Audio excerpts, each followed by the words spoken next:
welcome to The Movies Made Us Do It. Me and Matt are back. How are you doing, Matt? I'm really good, sir. Yourself? I am, I'm good. Very good. That didn't sound terribly convincing. No, it's just crazy times at the moment, isn't it? It's just the world is it's quite a crazy place at the moment. Yeah. But we have got films to distract us. So have you been watching much? I've watched a couple of films, yeah. Have you watched? Well, I'll start with Parasite. Finally saw Parasite. I How did, is it? yeah. Oh, it's fucking awesome. I'm so glad. I'd heard from a few people that they felt that Parasite was overhyped, which I guess is inevitable because of Yeah. the kind of hype around it. But I'm really glad because I'm really excited about seeing Parasite, and I'm ashamed to say I still haven't seen it because I remember when it like won all the awards, we were like, we have to see Yeah. this film, and then obviously just Well, didn't. So I not that we, not that either of us puts much store in the Oscars these days anyway, but I think it's bloody well deserved, actually, the Oscars it got. well, that's great. Is, So and now that it's tell us the about it. So obviously it's Bong Joon-ho directed, and it's got his usual star Kang Ho Song in it, and so it basically takes place in sort of modern Korea, and it's about sort of two families really. So you've got the Park family, which is this rich sort of family who's so I think the dad is, I think he's another one of those tech moguls who seems to sort of pop up in movies these days. He seems to be the go-to sort of rich person thing these days is this tech mogul, isn't it? Mm-hmm. And it's the the Kim family who are the sort of unemployed, sort of living in this sort of horrible basement flat sort of thing. And the son is asked by his sort of richer friend if he will be an English teacher to a girl that he's teaching English to, but he's going to study abroad. Okay. So he basically trusts him because he doesn't trust his other friends with her, because he says he wants to sort of date her when he comes back, sort of thing. Sure. And he thinks that this kid's he's fine, so he can do it. So that he then sort of gets these sort of his sister to make up fake documents so that he can go and give it to this sort of like rich family, the matriarch of this family, Right. she's a little dim, bless her, which is very gullible, and he sort of goes in and he sort of pretend. He clearly speaks English really well and he knows what he's doing, so he's not stupid or anything like that. He's this clever kid, and from there on, the family slowly sort of integrate themselves into this rich family's life. Like the sister becomes the art teacher to the youngest kid, Right. and then the dad becomes a driver, and it all sort of like they sort of slowly sort of come into this sort of family, like all pretending that they don't know each other. Manipulate their way in. Yeah, and at times it's very sort of French farcy. It's very which I thought was really good. And then sort of about halfway through, it takes this complete sort of left turn, and which no one could if no one knows anything about this movie and they go in completely cold. I've tried to avoid it as much as possible. Yeah, I suggest you don't. I'm not going to spoil it here, even though I know the movie's been out for a while now. But you really would not see what's coming happens, and it's just brilliant the way that these sort of two families sort of interact with each other, and that you've got the Kims are these sort of like they've fallen on hard times, and they've obviously the dad's had all these sorts of jobs before that all seems to have sort of fallen apart, and now they're stealing Wi-Fi from their neighbors and that sort of thing, and they're sort of like a really likable bunch, even though they're sort of because they're not sort of doing anything too bad at first. They're sort of they're just sort of like con men, really. I suppose they are really this like I suppose they're almost sort of like the trotters in their sort of scamming ways. Okay. And the I guess a little more sinister than that, but yeah. Yeah, and the yeah, And the rich family, you know, they're not a bad family either. They've done nothing sort of, you know, they're not really terrible people. They're just sort of rich, slightly out of touch with, you know, normal people. Mm. And it's the way that they sort of interact with each other is bloody awesome. And I think it's going to be interesting to when I watch it again to see, Now that you pick, know. pick up on things that sort of you know, you missed before. The cast is phenomenal. There's you know, the young actresses and Woo Sik Choi, who plays, I think, the son, and So Dan Park, who plays the daughter in the Kim family. They are amazing as this sort of brother sister sort of con sort of young con people that are sort of trying to get in, and it's just an amazingly, you know, it's so Bong Joon-ho that, you know, you can see his sort of like fingerprints all over, just like, you know, with Snowpiercer and the Host. You definitely see that it's his hand in the movie, and it is a you know, the shots, the way shots are done, you know, the way there's the dynamic between the two families and how they're sort of filmed. You can tell that, you know, he's thought about all these things. There's like not an inch of things that is not thought about in this movie. It's absolutely stunning. It really is. You know, I knew it was going to be good anyway, because I think all of his previous movies His track record is pretty impressive. Yeah, I mean, I loved Snowpiercer, and I think, to be honest, I think The Host is probably my favorite film to come out of South Korea. If I'm honest, I love that film. yeah. So, it was I think it was one of the first sort of Korean movies that made me, you know, properly start looking at Korean cinema. I think it did a lot of people, actually. I think that was a big film, and it's surprising. I rewatched The Host. It must have been about a year or so ago now, and I just posted about it on social media, as I tend to do when I watch films anyway, just to kind of, you know, keep my Instagram going. I don't take photos of myself, so I just post whatever movie I'm watching. And I was really surprised the amount of people that have a real deep love for The Host, even people that don't really watch foreign movies at all. It's You know, people weird... that watch mainstream movies, it seems to have crossed over. And it really is, I think, people's entry movie for a lot of Korean films.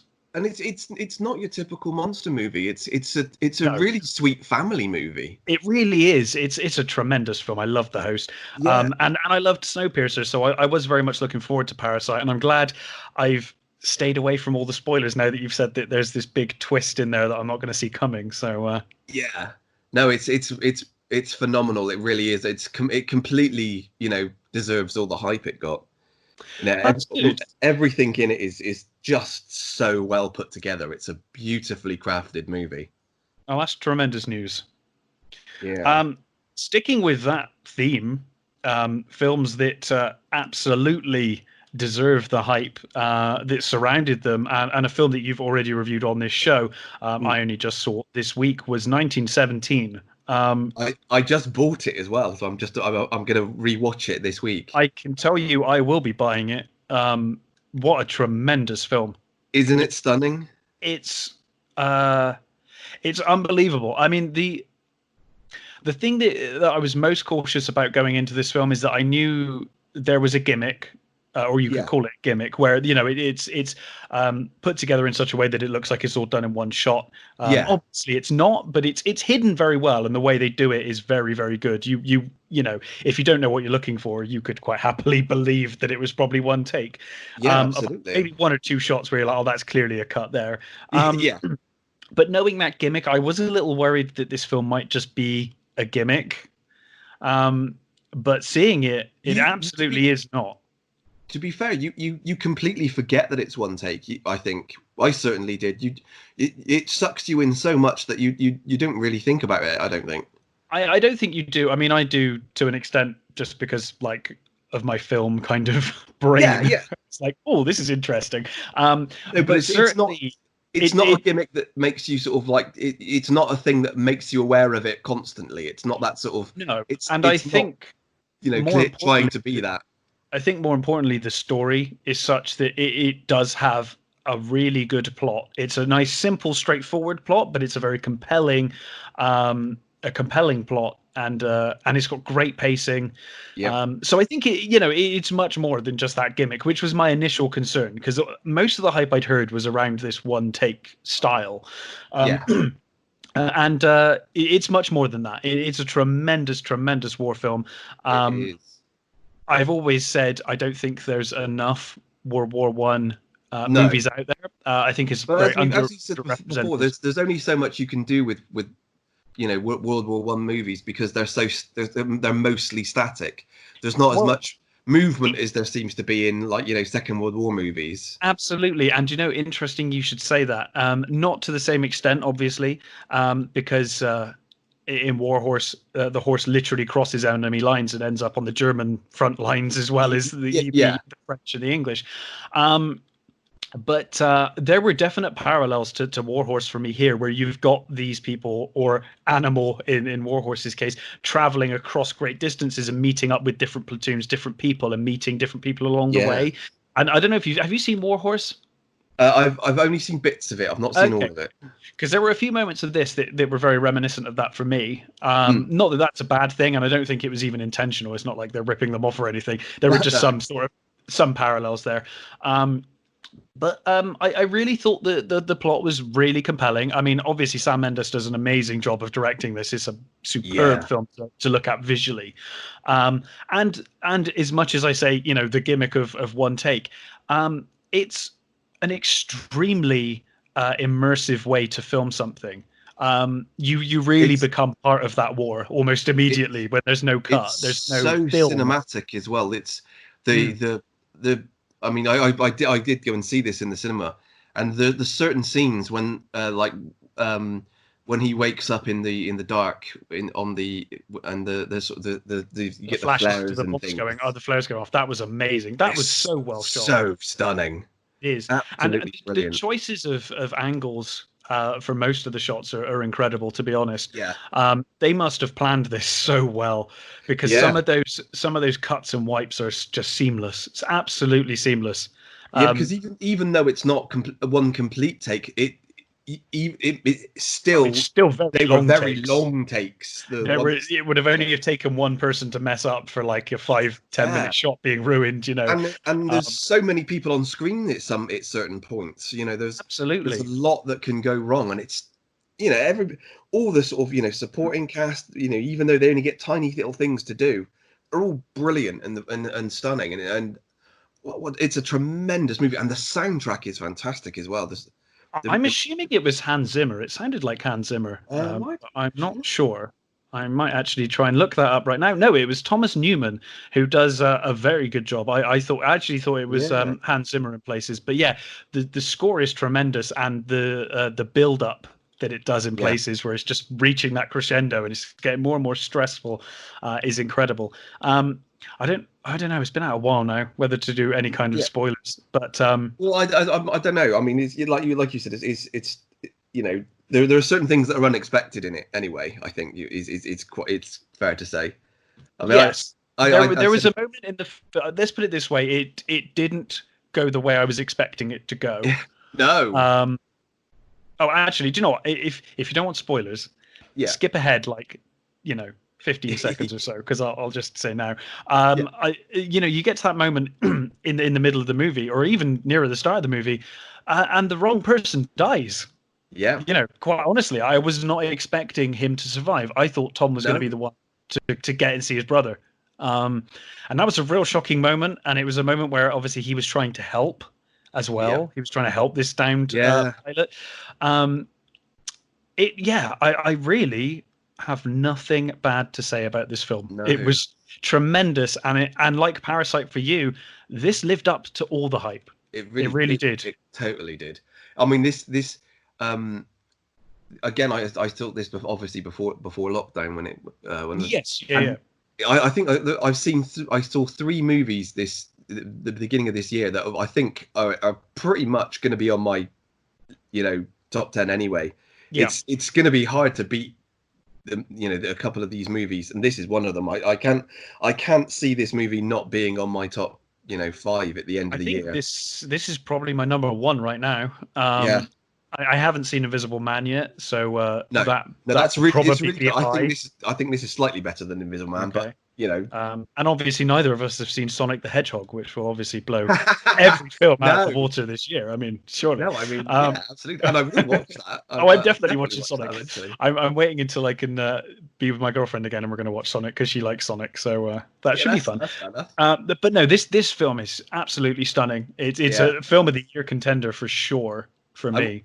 I think I said in my when I reviewed it before, I was the screening I was in, there were, I think I was like the only person in there, I love and that. I had that for King of the Monsters. I had yeah, the screen to myself because I went it first thing in the morning, and it's a wonderful experience having a cinema to it's yourself. it's great, and I was slightly thankful for it when the bit where he cuts his hand Oh yeah, on the barbed wire, and then he sort of falls back and his hand goes in that corpse. yeah, I audibly like gasped and disgusting. Yeah, grimaced when that happened, and it was like, oh, I'm so glad there's no one in here.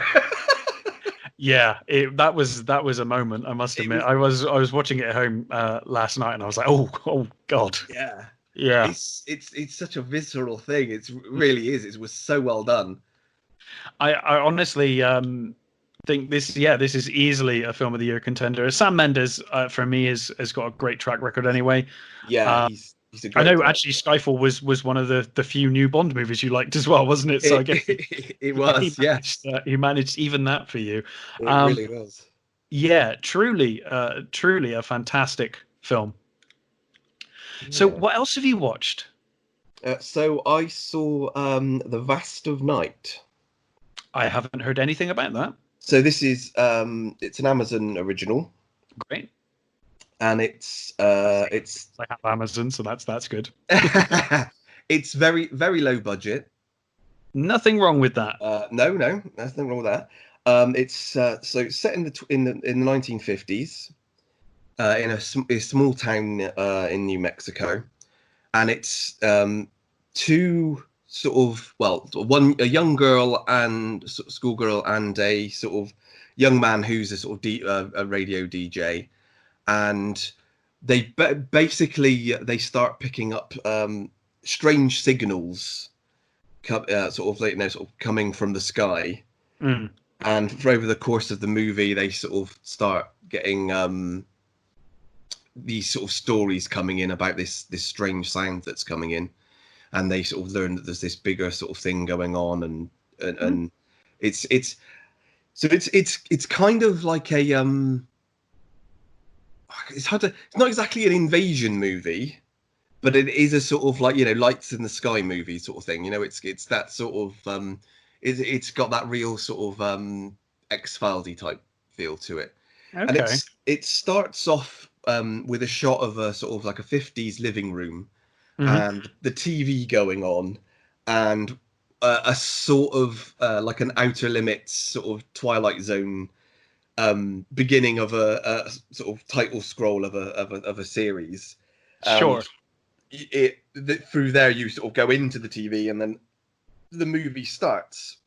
Okay. I like that. So it's wearing its inspiration right on its sleeve there. Yeah, Yeah. and it's really dialogue heavy. So the first sort of 10 or so minutes is just this Everett, this DJ guy, sort of he's going into this basketball game, and I think he's giving over a tape recorder for the guys to do their commentary on it or something. Right. And it's just him walking through the school and talking to all these people, and then the girl Faye Crocker, she comes up to him and asks if he can show her how this tape recorder she's got works. Hmm. And it to be honest, it started getting on my nerves that it was too much. Right. There's a lot of people have compared it to sort of an Aaron Sorkin thing, like sort of West Wing, sort of walk and talk stuff. Hmm. And that's I suppose a relatively fair comparison, but it was for me. I was just beginning to get on the verge of, okay, something needs to fucking happen now because I'm getting bored. Right. But some of the shots they've got on that they obviously they achieved on the cheap. I believe they gave the camera to somebody on a go-kart and they just like pushed him through the town. And there's a really great shot of the sort of the going across this sort of fields and across the town, which is really well done for you know, for whatever money this was done on. It's really well, you know, mostly really filmed. But there's this sort of they choose to do some odd things that kind of took me out of it. So they keep doing that outer limits thing. They've got this every now and again. The screen will go sort of black and white and flickery, and you'll be like watching it like you're watching it through a 50s TV. See, that just seems needlessly distracting to me and takes me out of the movie. That's exactly how I found it. When they first did it at the very beginning, it was fine. Okay, you've set it up. It's an introduction, sure. That's quite charming. I quite like that. I thought it was fine, but they do it about 2 or 3 more times in the movie, and I thought, why are they bloody doing it now? It's an odd sort of time to do it. It kind of reminds me of 2014's Godzilla, where, you know, not seeing the first fight was really impactful and really worked as a device, but continually repeating it throughout the movie just got really irritating really fast. It really was. They also, there's another where they're talking to this guy on the telephone, and obviously you can't see him because they're on the phone. But the screen just just goes black. And because it's so dialogue heavy, it seems it would be like, well, why don't you just do this as a radio play then? It's like, that seems a bit silly. Why have you sort of just? I mean, they could have just, you know, maybe not just shown his mouth or something, or, you know. It's interesting, isn't it? We were just talking about a film that has, you know, what people have called a gimmick, but didn't dwell on it and didn't, you know, overly use it, other than to tell the story that it was telling. And now we have a film here that's quite distracting in its need to do gimmicky things all the time. Yeah. Which is a shame, because it sounds like there's a good story here. Excuse me. You know, it's not a bad movie. I for the most of it, I kind of enjoyed it. It's you know, as I said, that sometimes the dialogue, because it's obviously they're on a cheap budget, you know, a low budget and stuff, that it's, you know, they've chosen to focus mostly on the dialogue. But there's some great sort of shots of, you know, when they get it right, they do get it right. There's some really nice suspenseful sort of stuff with, you know, them sort of trying to get to this sort of this woman who's got a story to tell, and some of those bits are really good. And actually the 2 leads, Sarah McCormack and Jake Horowitz, I think they're, for the most part, they're really good. They're you know, they're really sort of quite well done leads. But for me, it was just sort of, I don't know, something missing. I think it was, you know, it's like I said, it's not a terrible movie, but there's something that makes it not a great movie either. So, well, I think that breaking the immersion factor is probably something to do with it. I know I find that very distracting when films do that, like, which is why I don't like a lot of 3D movies when they kind of throw stuff at the screen. I think it breaks the immersion, and then I'm like, now I'm not in the film, I'm watching a film.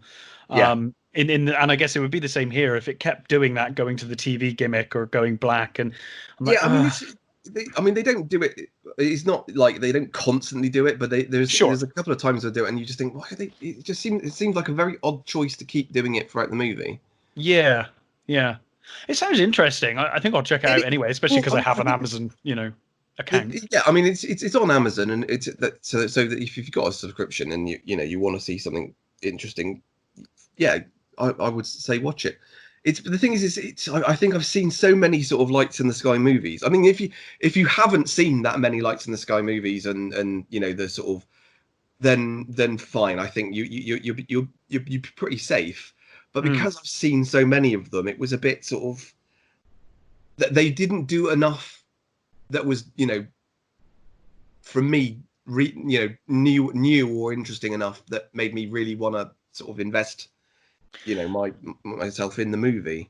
Yeah, absolutely. I actually watched a film which I'm pretty sure I saw on Amazon, which was a Lights in the Sky movie, which I actually really enjoyed a couple of months ago. I'm sure I talked about it on the show, but I can't think of the name of it now. But I know what you meant. Yeah, I can't remember had kind of a there's the twist ending farmhouse to and it. stuff. Yeah, and Siege that was movie. obviously done on a very low budget. But that was quite effective in the way it pulled it off, and it had a nice twist at the end Yeah, that I quite enjoyed, and I was like, oh, okay, that gave it an extra dimension that most of these movies don't have. yeah. I'm a big sucker for Lights in the Sky movies. I love all that UFO stuff and aliens and things like that. I like all of that. So, I think um, maybe it's me because I think I went off those movies a long time ago. I think I had a real love for them. I like I guess did with zombie movies. I guess in the 90s when that sort of stuff was really really big, Sure. with Yeah, the yeah. X-Files and all those sort of It movies. certainly burned out around that time for sure. Yeah, By the I think early 2000s, like the X-Files movies and stuff, we were done. yeah, But totally. when they're good, they're good. But the Mm. trouble is, it is a very overpopulated market. Yeah, Those Lights of the not Sky quite movies. zombie levels, but it's It's you know close. It's getting there. yeah. Yeah. It's not a terrible movie, and it's. The thing is I wanted to like it because they clearly have done it with love, Mm. So it's and there's some really nice stuff in it, but for me it wasn't as great as it could have been. Yeah. Well, that's a shame. Have you seen anything else, or was that your Yes. No. have you seen? I also saw Blow the Man Down, Oh, okay. which is another Amazon original. Hmm. There are a Uh, lot of good originals on Amazon, I there must admit. are, yeah. There's And I think the Amazon more so than Netflix seem a lot more open to low budget, which I mm, appreciate. There's a lot of indie films that seem to make their way onto Amazon Prime, which I really appreciate. yeah. There's a one that came out this week on Netflix, which I'm definitely going to watch. I can't remember what it's called now, but I think was it The Last American Crime or something. I think it's called. All right. That came out on Netflix this weekend, so I'm going to watch that this week, and I'll probably maybe I'll review it next week. But Mm. so yeah, so this Blow the Man Down is it starts off with Priscilla Connolly and what's the sister's name? Can't find it.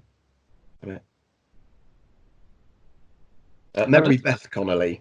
So Right. it's these two sisters who they're at their mother's funeral, and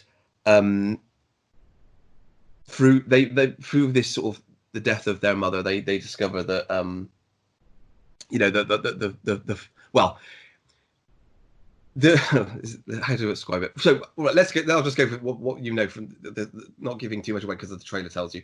So one Sure. of the sisters goes sort of they discover that they're losing their house and they're losing their business because their mother wasn't keeping up with the payments. Hmm. So the youngest sister goes off to sort of like on a bender, and she meets this bloke in this sort of in the sort of town. It's in Maine, so it's a fishing village basically, and she goes off with this guy, and he's really dodgy, and he starts getting a bit handsy with her, and it looks like he's done something previously to another woman, and Right. she ends up basically defending herself and killing him.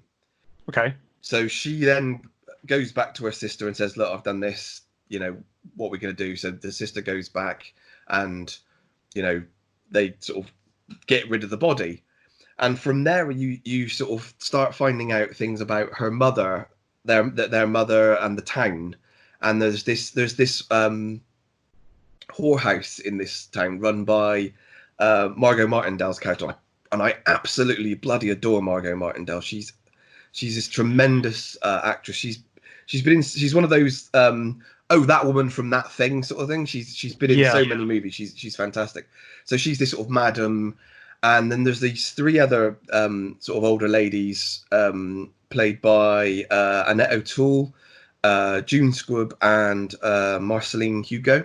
Hmm. And they seem to be this. They seem to have had this sort of like them and the sister's mother seem to sort of like had this sort of whole control over the sort of the town, as it were. They seem to be the matriarchs of this sort of town, and it seemed to be that their mother was sort of like the go-between between the whorehouse and the rest of these older ladies. That's all. And there's sort of like slowly you sort of learn that there's a cop trying, a body's washed up from one of the prostitutes was killed, and then you get this sort of like this young policeman who's trying to find out what happened and sort of trying to solve this murder, and then you get this sort of sisters finding out all these interesting things about their sort of family and things. Yeah. And again, for the most of it, it's a really enjoyable movie. It's got a sort of it's got a real sort of Fargo-y type feel, real Coen Brothers sort of feel about it for the most part. That's no bad thing at all. No. Again, it has this weird gimmick, like The Void. It starts off at the very beginning with this group of people singing a sea shanty. Right. So the singer, and then the camera sort of pulls up to the main guy singing the sea shanty, and he like looks at camera, and then sort of like then the film starts, and then throughout the movie you keep going back to him. There's a cut. And again, it's weird because it kind of takes you out of the movie. It's like if they'd have just had the sea shanties playing, it would have been fine, I think. But the fact that they keep showing this guy singing, while he's looking at you, is a really odd choice that I sort of found very odd and jarring. Yeah, that does sound a bit strange. What I will say about this is I think it would have been better as a series. Interesting. Because the characters you get, this sort of like matriarchs that they try not to give anything too much away, but they basically at some point the men of the town were a bit rowdy and stuff, and the women kind of banded together to sort of control that. Mm-hmm. And you sort of find that all of these characters should have had more time to develop, to see. I'd like to have seen more with them, which would have been a lot more difficult to do in a movie. So they could have had a longer running time, but then I think it would have been too much for a film. Yeah, I think this would have been a really nice sort of like little Coen Brothers style TV series, like the Fargo TV series, in that in having a longer period to sort of develop what was going on and how sort of things stretched out. But having said that, I really enjoyed the film. I thought it was again, really, really low budget, really really well made. The two young actresses as the sisters were really, really great and really watchable. I've not Sophie Lowe I'd not seen before, but Morgan Saylor was the daughter in Homeland, right? Or the first couple of seasons of Homeland. So her I'd seen before, and she was really good. But again, the supporting cast of women like Annette O'Toole, I mean, really, really good. Is this sort of these sort of like prissy sort of like seeming busybody ladies that you at first you sort of take as they're just the usual sort of fishwives sort of thing, but it's more interesting than that, and I really liked it. But for the majority of it, again, like I said, it could, I think if Amazon could have done it as a series, I think it would have been better served. But overall, I really enjoyed it. It was a nice little sort of neo-noir movie with a lot of people said they didn't understand the end. And I thought, well, there's not much to understand. It makes perfect sense. I'm not gonna sort of say what. Oh, no. It'd be nice to see. But I think it's quite clear what the ending says. It's got a definite ending, and I really enjoyed it. It was a really nice little cheap movie. Oh, there we go. So, is there anything else you've been watching? I think that's pretty much it. Oh, I have seen the first couple of episodes of Snowpiercer.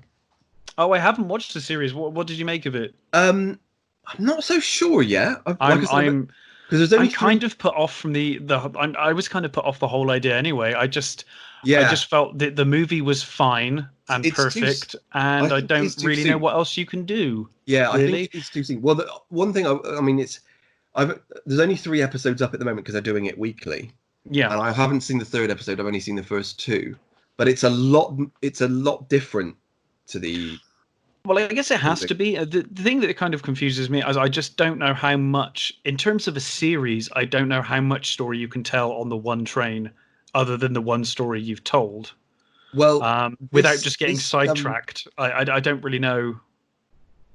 I don't know. the angle they've gone the angle they've gone for is murder mystery. Fine, is that really Snowpiercer then? Well, I mean, it's in the universe of Snowpiercer, I guess. Is yeah. that So the? the main character obviously he's an ex-cop, so Mm. they basically take him out of the back because they don't have any cops at the front. Oh, okay. So they're getting the commentary in there as well. Yeah. From So him being like a passenger at the back of the train. For those that don't know about Snowpiercer, basically the rich elite live at the front of the train with all of the Yeah. good stuff, and then the further and further back you get to the people that are just making the train move, and then you get into like the poor areas right at the back of the train where it's just poverty Yeah. basically, and they get what they're given by the rich up the front, in the front carriages. So Yeah. they're still doing that then. So as a policeman, Yeah. or ex-policeman it's living in poverty, and he's brought to the front of the train where all the rich Yeah. live because there's been a murder or something, and there are no police. Yeah. Exactly that. Okay. So it's and obviously you've got I mean, that's quite an interesting premise, actually, to be fair. yeah. Well, it's got the same. It's got a few of the same sort of things, and they've got he's what they're watching the doors and waiting for timings and all that sort of Hmm. stuff. They're getting ready to sort of like try and sort of get further up the train and stuff like that. So you do get all that so far. Mm. I don't want to sort of spoil it too much, but they've done an interesting thing with the guy whose train it is as well, which obviously because there's only a couple of episodes they haven't fully explained yet. Sure. But How many episodes are there? Is it like a 12 or a 22 or? I don't know. Mm. Look. I'm just curious, really. But yeah, that's interesting. Yeah, I was kind of put off of it because I love the movie so much. I just thought, oh, the series just feels really unnecessary. But if they've got a good story to tell in that Yeah. universe, then I'm all for it. It's 10 episodes in this first season. It looks like they've already been commissioned for a second season. So Okay. Oh, interesting. it's got a great cast. It's got Jennifer Connelly and David Diggs who's playing the main character. Mm. So far, really good. Yeah, there's obviously they've taken a few interesting sort of turns that the movie didn't. But I've not read the comic. Have you ever read the comic? Never. No. No, so I don't know. The movie was my first introduction to the Yeah, same here. stuff. Same here. It. So far, I'm with it. Let's just say that. I mean, it's like you. I mean, I do think it was too soon for another version. Yeah, it seems like it to me. Maybe they could have waited a little longer, but at the moment, it's interesting enough to see where it's going. So Yeah. I'll keep with it for a bit longer. It'd be interesting to hear what you think of it as you go along. Yeah, because I may give it a watch. If you, I'll see how you get on. You could be my my guinea pig for this. You could be my canary. Yeah, that's fine. I'll send you down into the mines, and then if you survive, then I'll watch it.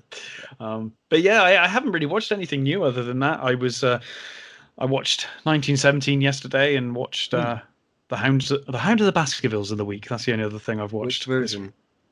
The 59 version. The Cushing version. Yes, who I still think, to my mind, is the best portrayal of Holmes. I think I struggle to think of anyone better for me. I think he just. Go on. The problem I have is when I was very little, I watched so much of Basil Rathbone. Rathbone's superb. That he's kind of seared into my brain. However, then you got the 90s and Jeremy Brett. I think Jeremy Brett's great as well. I think Jeremy Brett's actually probably the best portrayal. Really?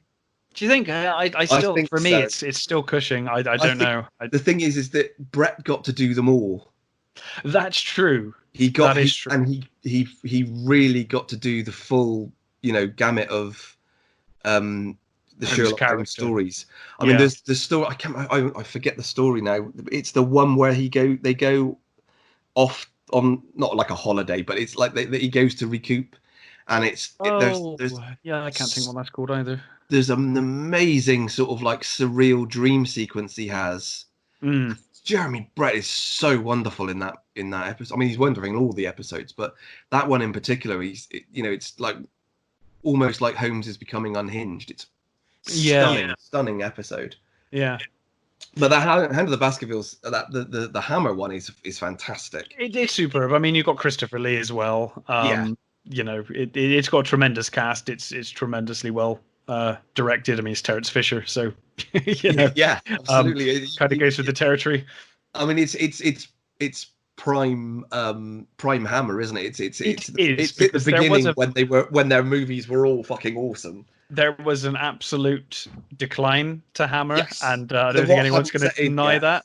But no, that era of Hammer is flawless for me. Yeah, early 60s is definitely the golden age of Hammer. It is. It is absolutely. Whenever I think of Hammer, it's that era that I'm thinking of, to be honest. And again, it's I think it's like at the time it was one of the first sort of versions of Sherlock Holmes to sort of really try and up the horror elements of it. Yeah, and I mean, Hound of the Baskervilles is perfect for that. Yeah, absolutely. Anyway, because that story kind of lends itself to horror. Yeah. More than a lot of Sherlock Holmes, so it makes the most sense that Hammer would do a tremendous job with it because horror was very much their thing at that point in time. Yeah. Yeah, I love that movie. It's such a great movie. It's a really good movie. Brought back some good memories. I haven't seen it for a long time. So and I love that Christopher Lee. I think is one of those actors. He's played Henry Baskerville. He's played Sherlock Holmes, and he's also played Mycroft. I mean, I think there aren't many actors that have done more than one Sherlock Holmesian role, is there? Well, I'm pretty sure that he still holds the record for the number of films in one lifetime, but that is the benefit of living to like 93, 94 years old and still working until like the day you die. He has played really pretty much. He was. He was completely working, and he was still like recording albums and. He was still making the metal albums, wasn't he, and stuff. Those albums, they're very hard to listen to. They are, unfortunately. He was an opera singer back in his day. I mean, he had an amazing voice. It's a shame that he decided to do that stuff so late in his career because his voice just wasn't quite there anymore. No. By that time, I think if he'd done it in the 90s or something, it would have been amazing. Yeah. Yeah. Well, I think he's another one of those actors that sort of that could have gone either way. He could have gone into sort of like opera singing, or he could have gone into acting. Apparently, he was approached by I can't think of the name because I'm not an opera fan. No, really, it was one of the great opera singers. There wasn't one of the great ones who offered to train him, and he declined because he was a starving artist and needed work. So he continued working as an actor. But he said he regretted that for the rest of his life that he didn't take that offer. No, what different world we would have lived in if that was the case. I think it would have been a poorer world, movie wise, if he hadn't. But for sure. So I'm glad he didn't. Me too, selfishly. I mean, and again, what a tremendous life he had. He all the sort of like stuff he did in the war, and he was like precursor to the SAS, wasn't he? The regiment he was in. I think it became the special forces anyway. Yeah. Like he was kind of part of that before it became called the Special Forces and whatnot. Yeah. An amazing life, a long and amazing life. I don't know how we got. Hound of the Baskervilles. But yeah, it's always nice. Always nice to talk about Christopher Lee. Anyway, I'm always down for that chat. So, but yeah, really nice. And any movie with those two together. Cushing and Lee. I mean, they were such good friends off camera. I think their chemistry has always been tremendous. Yeah, I think for me, I think I love Cushing just slightly more because I think again he was such a tremendous human being, and they were both wonderful people. They were. I think when I was growing up, I was more of a fan of Lee for the for the Dracula role and all that sort of stuff. But as I got older, you learn to appreciate Cushing's Frankenstein a lot more, I think. You learn to appreciate the roles that Cushing played a lot more when you realize how, as you said, how much of a lovely human being he is outside of the films. Yeah, because he portrays such assholes at times and such horrible people, but he's such a lovely person. Never been bettered. No, never. It's my favorite. Absolutely brilliant. I've gone on record many a time on this show and on previous shows that we've had that without a doubt the Universal horror run, the first Universal horror run, was my favorite of all the horror runs of those movies. But you will never beat Cushing's Frankenstein as a character. No. He's tremendous. I love it. And it's great, isn't it? It's so nice, and you can see why when you look at the chemistry between Cushing and Lee. You can see why Universal were like, do you know what?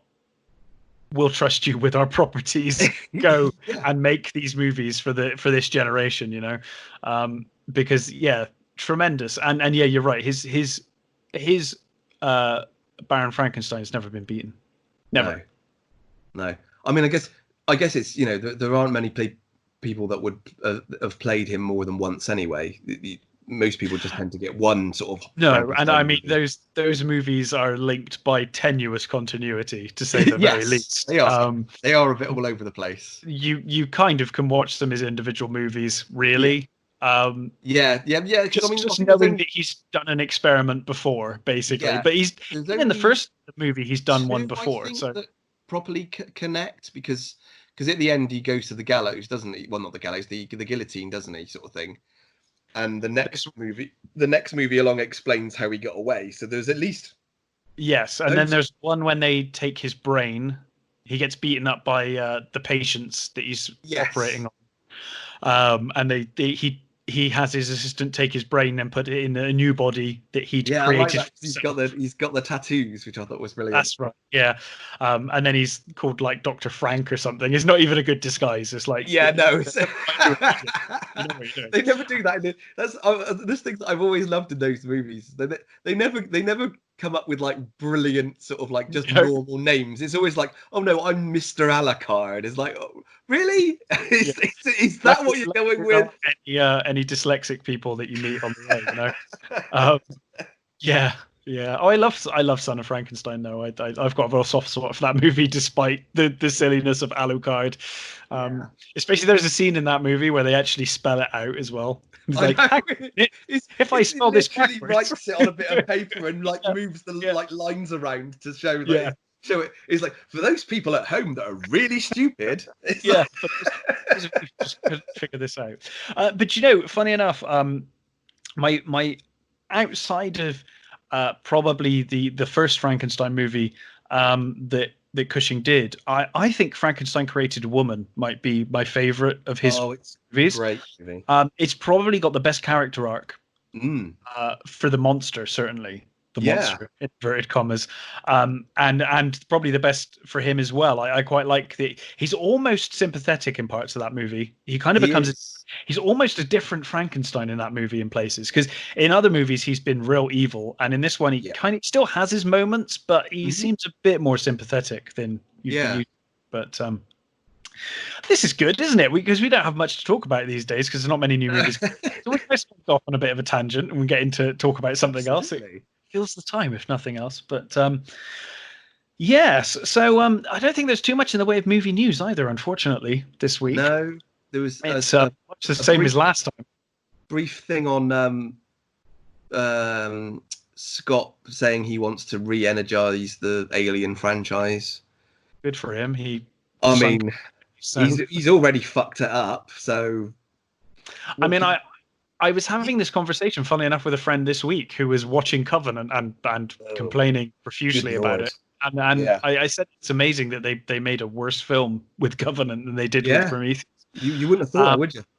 Well, it's just obviously Prometheus failed, and a lot of people liked it, but a lot of people really didn't. A lot of Aliens fans were really angered by it. It's not a good movie, myself included. And they took that criticism on board, but instead of making an Alien movie, he still wanted to make a Prometheus movie. No, totally. And to be honest, I think he should have just well, he didn't double down. I think that's the problem. I think he should have doubled down, because he kind of doubled down on the Prometheus stuff, but then also tried to calm the Alien fans as well. And I think he ended up pleasing neither. That's true. It ends up a complete mess. And yeah, I mean, it's kind of. I don't understand the thing about that. I mean, there's many things I don't understand about that movie, Yeah. but one of the main ones for me was how is it that he evolves the aliens to be, so that they come from the chest burstery thing, Yes. when previously they were airborne. Yeah, it makes How no is sense. moving them from eggborne to airborne pathogen an upgrade? No, it's a downgrade. Yeah. And also previously in Prometheus, we saw one that just grew straight in the body anyway and didn't need the need the face hugger or anything like that. And when you start putting these things together, it just doesn't work. The thing I will say is I think Prometheus, you can put Prometheus to one side and say, okay, I can watch this as a movie and just be like, it's on a different planet. It's not related to aliens or to the Alien movie. It's not direct prequel, so that's fine. Yeah. I can watch it as its own thing, and this is a different form of xenomorph that they had on this ship. This was the brand of weapons they had on that ship. And the biggest crime that I think the sequel does is that it basically makes it so that the story doesn't make sense anymore. The Alien story doesn't work now. At the end of Covenant, you're just like, that doesn't in any way line up with Alien. No. It just doesn't work now. And also, I really hate this, like, this shying away from past and from, oh, well, we can't have it look like Alien because that's outdated now. We need to have touchscreen displays and we need to have this and that. It's like, no. Like, if you want to make a prequel, do it properly. Have it look like that, because they're in space. It's not going to be all well, actually, I guess Elon Musk is going touchscreen now, so I can't really say that anymore. I can't use that argument anymore. Thanks, Elon. But I think it's perfectly understandable that they would have older tech on these ships. And plus, that's the universe you created. Continue with that universe. Yeah, again, we've talked about this a number of times, but it's what the second Blade Runner movie did so well. They just embraced the technology that had already existed. It embraced the technology. It respected the original source material. It honored the source material, and it furthered it. It's like, why the hell would you want to try and update something that was already fantastic? I generally think that prequels are a terrible idea anyway. As a general rule, and I'm sure there are exceptions that I can't think of right now, but as a general rule, I think prequels are a terrible idea. I think if you're going to do it, you need to go all out. Prequels work if the story you're telling is really something that you want to know. Like if there's a character from a movie that you only saw a little bit of, and you think, actually, I would like to know more about that character. Then I think that's fine. That works. But in most cases, if anything, it takes away from what was already things like the Underworld prequel, completely unnecessary. That movie it's like, why tell something that they told in 10 minutes in the first movie. And you watch that movie and you're like, it's not really a horrible movie. It's just pointless. No. It's just a complete waste of my time. Like the majority of that movie, I enjoyed it. It's just not. It's a pointless bloody movie. It is objectively a waste of my time. Yeah, that's the problem with that movie. I mean, it's always nice to see the Lucian character and the Victor character. More of those guys. But, and it does delve more into that kind of mythology, but it doesn't add anything. At all. It's really weird. Yeah, it just takes an hour and a half to tell what they told in like 5 minutes in the previous movie. It's very odd. Yeah, it is. I can only assume that Kate Beckinsale was busy and couldn't do a movie at that time, and they're like, "Well, we want to get one out anyway, so we'll just do a prequel until you come back and just fill in the time." I don't know. It was weird, but yeah, as a general rule, I'm not a big fan of prequels anyway. But I really think, especially because it was Scott, we were all hoping wow, Yeah, this is going to be good, because he's not going to ruin his own franchise. And, and the reality is, he wanted to tell something very different, and he should have just yeah. had the balls to make Well, I think a new series of films, and not Alien. Just call it something else and do something else. yeah, and I think also I think he was also a bit sort of throwing his toys out of the pram with the fact that everybody wanted to see Blomkamp's version. Well, They all to want me, I think he did they more than that. I think he did more they than throw all his toys out of the pram. I think he purposely sunk that yeah, project. he did. He absolutely did. And And that, for me, was even more unforgivable, because yeah, I'd allowed him his crappy Prometheus films to continue on forever. yeah, Just allow Blomkamp to do what all of the fans unanimously wanted to see. absolutely. Um, but no, it was like, no, because I think he was terrified that that movie would basically blow his Prometheus stuff out of the water and Yeah. people wouldn't be interested. Of course they would. Um, Let's face it. Everybody I know would have all gone to see Blomkamp's movie. I remember we were doing the movie show when that news dropped and those images came out, Those images, yeah, and everyone was so hyped. absolutely. Everyone was so Because excited. we all love the Newton Hicks characters. They're Yes. they're really great characters that there are great comics that continued their story, and we wanted their stories, and it was so bloody disappointed when Alien 3 came along and completely fucked them. Yeah, and I still maintain I I quite still like have a Alien lot of 3 for love for what it that is. movie. I still think Yeah. 3 is a good movie. It's It's just just not what they planned. not what they should have done. And yeah, killing off Hicks and Newt was criminal, in my opinion. Yeah, and I think Blomkamp's idea of going back to them and going back to that part of the world would have been it was such a great idea, such a a really good thing to happen. Yeah, And it's kind of with the Halloween stuff and all that sort of things. It's quite trendy to go back and it is, and some of rewrite those have been history very as it was. successful. Yeah, I mean, Halloween had already previously tried to do that before, and it kind of failed. The last time, yes, they got it worked a right lot this better. time. Yeah, this time worked a lot better. Still not a brilliant movie in my eyes, but it's still a lot better. There are some dumb moments for sure. Yeah. I think it's worth it just for the tracking shot of him going along the road, like going in people's houses. The one shot in the road is tremendous. That is a great scene. It's a best of, really. It takes kills from every sequel movie. Yeah. Basically, it does like almost like beat for beat. It just does them better. Yeah. And it's great because I think it's probably the best portrayal of post-traumatic stress Laurie Strode that we've had. Yeah. And I think it's tremendous from that perspective.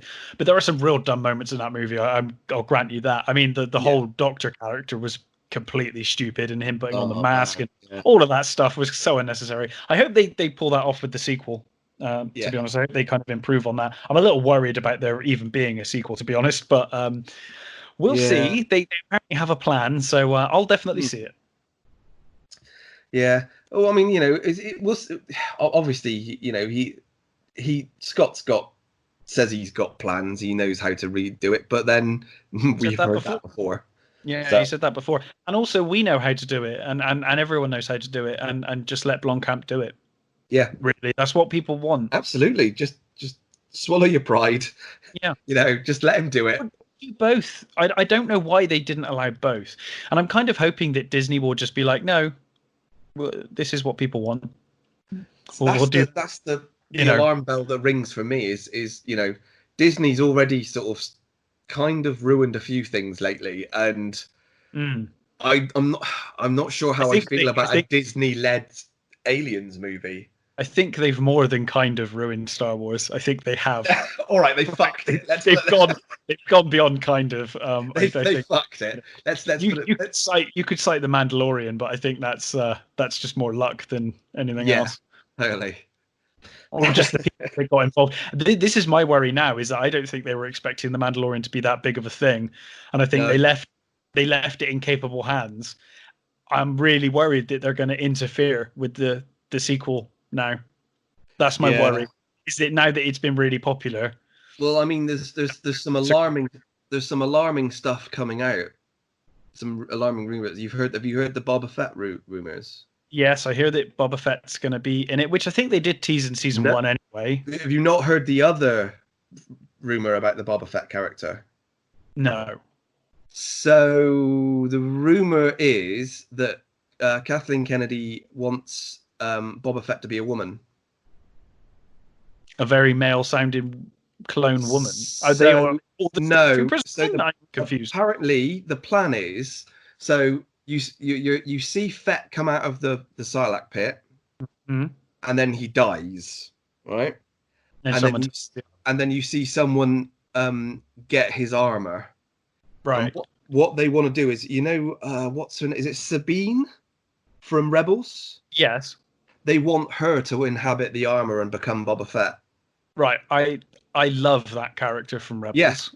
I think that's a terrible idea. She's a great character on her own. She doesn't need to do that. Exactly. Why would you do that? Would you want to fuck over two characters? Especially, you've already got a really great female character there. I was going to say, if you're looking for a strong female character, she already is one. Yes. You've also got, they're also bringing in Ahsoka, who is a tremendous character from the Clone Wars and Rebels. Again, another strong female character, if that's what they're aiming for. Exactly. They don't need to do this. And also, then she's going to be Sabine. She's not going to be Boba Fett. No, she's a different character. Like, on earth would you want to, just be, Sabine wearing Boba Fett's armor for no reason whatsoever. Yeah. Don't understand that at all, I'm afraid. I'm hoping that's a rumor. It is only, at this stage, it's only a rumor, but it's a rumor that I can believe. It's, Disney at the moment has a tendency to fuck themselves over. And this is the sort of thing that you can see them doing. I'm all for Ahsoka coming in, and I'm all for Sabine coming in. Just not absolutely. They're both brilliant characters. Just have them in there as their own characters. They're tremendous. Why on earth would you need to study? Honestly, I don't think they'll do that. They would honestly